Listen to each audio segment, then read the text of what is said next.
Hi everyone, this is Marianne and thank you for deciding to watch this video. In my previous video, I talked about my planner reset thingy, and I also mentioned there that I am going to use an anti-planner after that, and I showed you a preview of the notebook that I'm going to be using for the anti-planner, and here it is. It is the Moleskine Large Notebook. Now, I have been using the Moleskine Large Notebook for a long time, not just the large, but also the small. If you watch my video about all of my archives, which I will link down below, you will see that I have used a ton of the Moleskines. That was back when the paper was super perfect for fountain pens, because fountain pens were my daily writers for everything. So that's what I use them for journals and planners. But since they changed their paper, I have stopped using them, but I still had some left and never opened them because I knew that this was the batch with a bad paper, so I just kept it in storage, and now I finally have a use for them. Now, if you use fountain pens, this notebook is by far the worst that you can ever use with your fountain pens. It bleeds like crazy. It's so ugly. But if you use pencils or ordinary ballpoints, it's okay. Now you can see this is just the basic ruled notebook, and in the end pages you can even see that there are some discoloration because of age. I don't know how long this has been in storage with me. I think it has been in storage since about 2012, when I noticed that they changed their paper. So there's really nothing special here. It's still the usual inserts that you get with a Moleskine, the orange band, the little booklet about the history of the notebook and all that stuff. By the way, if you can hear wind blowing in this video, that's just my electric fan.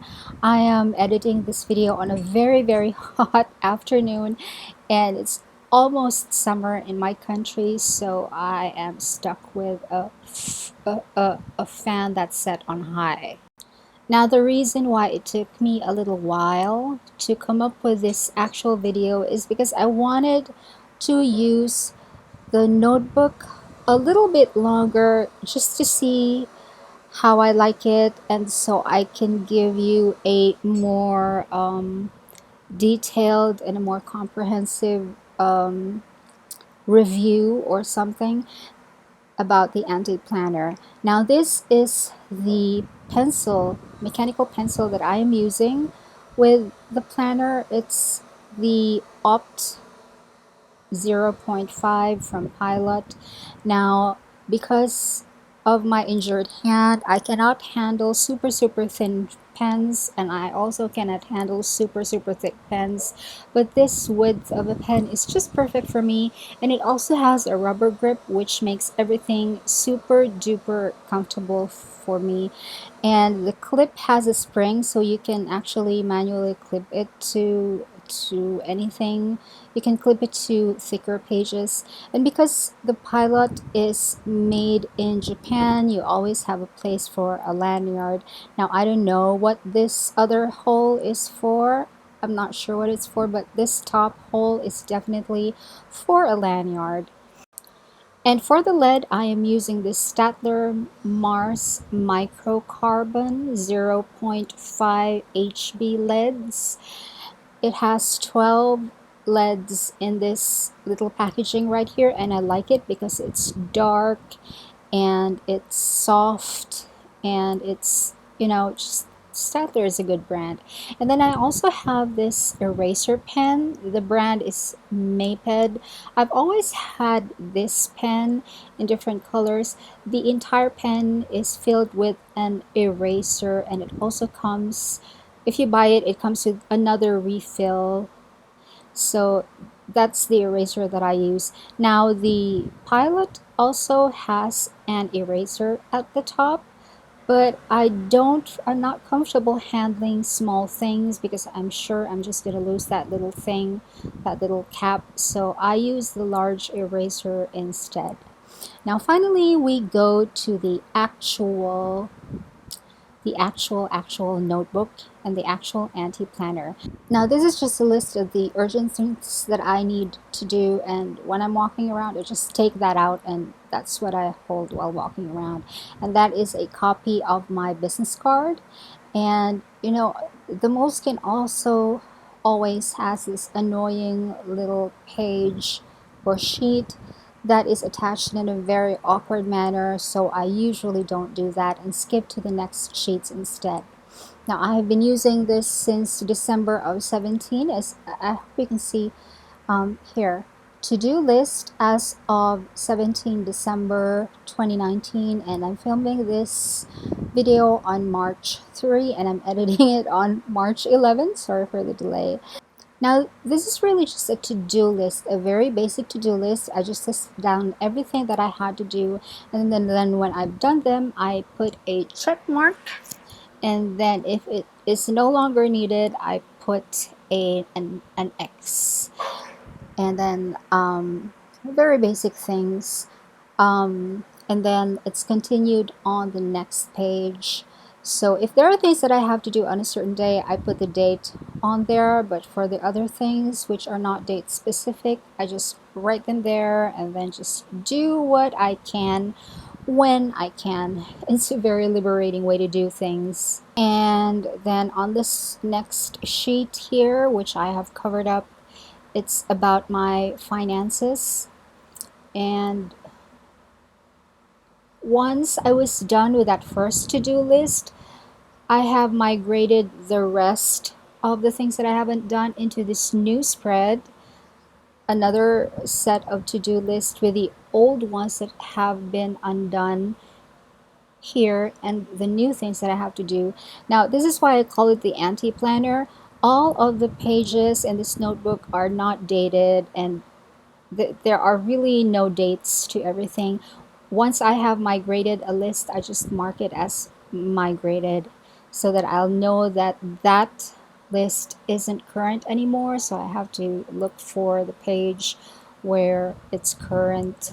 Now I'm really just doing a flip through of everything and hoping that this will give you an idea, because it's kind of hard to explain, so that's why I'm just showing it to you.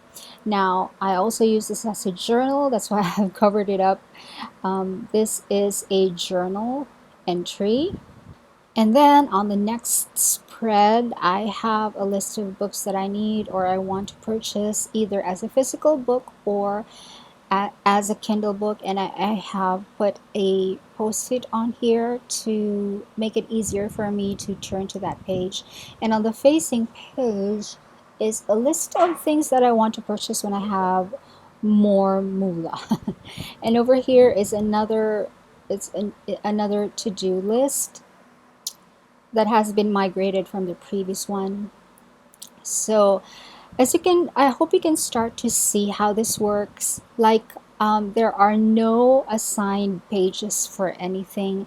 As long as a page is clear, I can use it for whatever I need to do.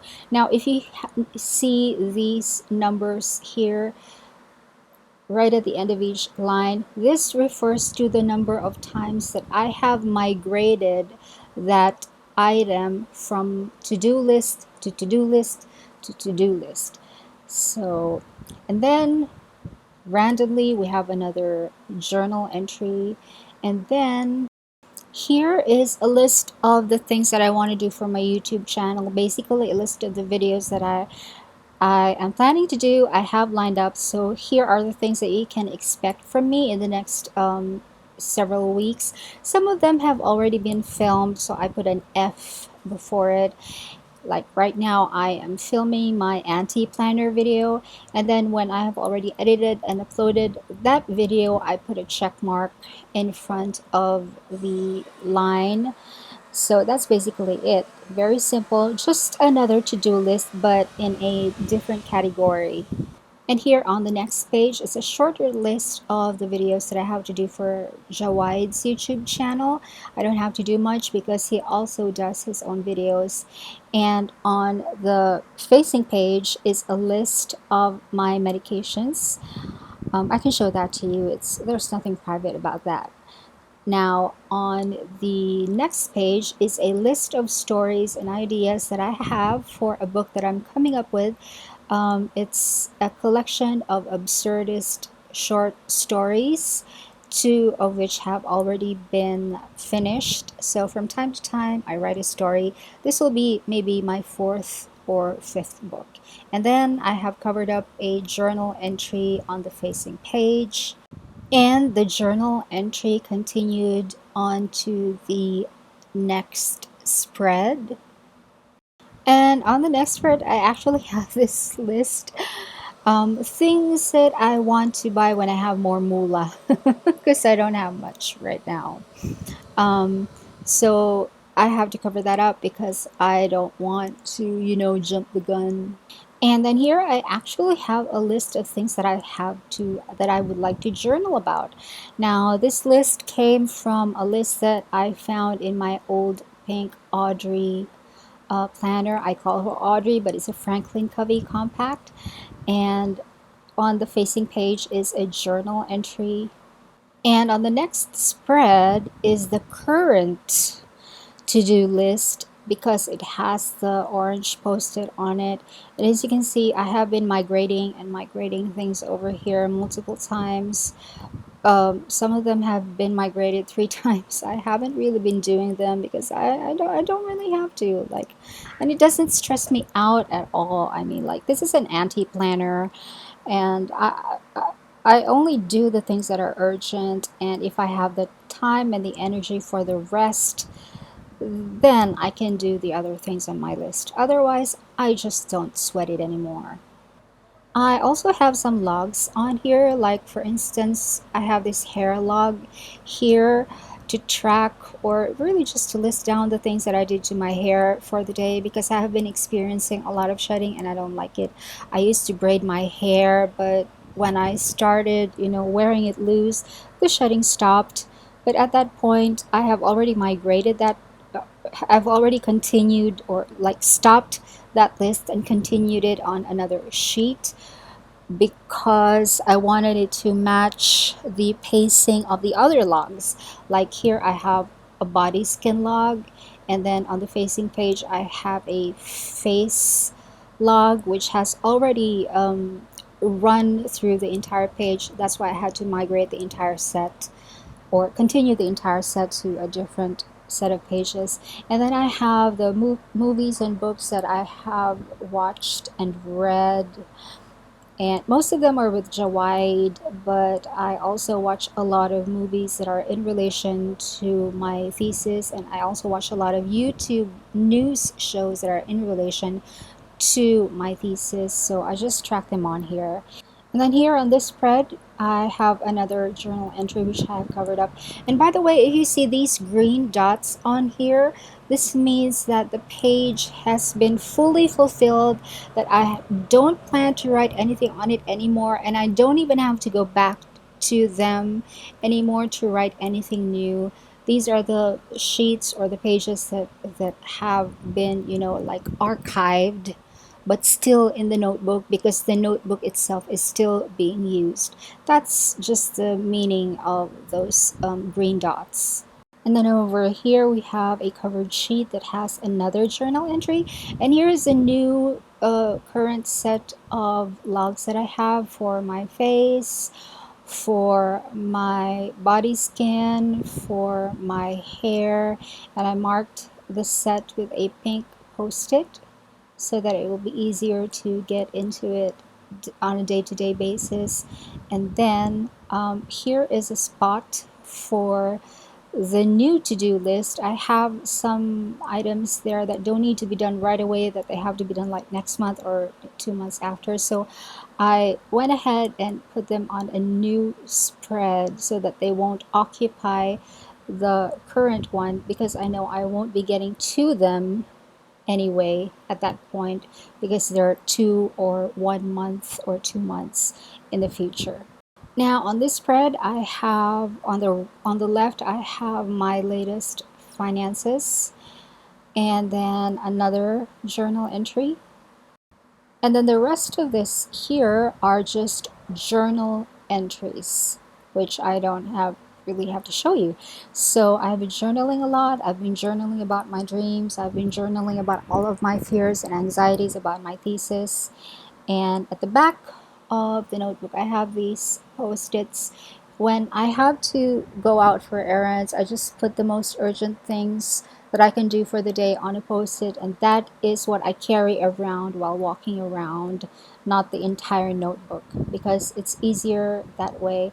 And I also have a current one here. That is what you saw at the start of the show and tell. And I have some extra post-its there, and I have some notes here inside the moleskin pocket. And that is my anti-planner. I call it the anti-planner because there are absolutely no dated pages here. It's just a free for anything book that I use for journals, that I use as for like hair log, face log, body skin log, food log, for my health log, for, well, a to-do list, and then I have my finances here, and then my other things that I have to remember, and I can add in more things and more categories is like that I need to as I discover that I need them. So here are all of the blank pages. I haven't really reached the halfway point of this notebook at this point, but having like blank undated pages at this point in my life is so liberating because I'm not pressured to do anything on any given day except on the very few days that I actually have to do them. I hope that makes sense. And I really like it. It's kind of, I've been watching a lot of planner videos for so long, even until now, and there are so many questions like how many planners are you going to use for 2020? That's like too much for me, and my life has changed definitely. I might talk about the life changes in a different video, but for the state of my life right now, this is working so well for me. I have just one notebook for everything, and it's not even a planner. It's just something that helps me. It's a planner, but not a planner. It's an anti-planner. So that's it. Thank you so much for your patience, you guys. I hope the wind from the fan didn't bother you too much. It's really a hot day, and I'm kind of having hot flashes on top of it. Like perimenopause things. I'm sure you understand. So thank you so much. I'll be coming up with another video soon, and I'll see you next time. Thanks for watching. Bye.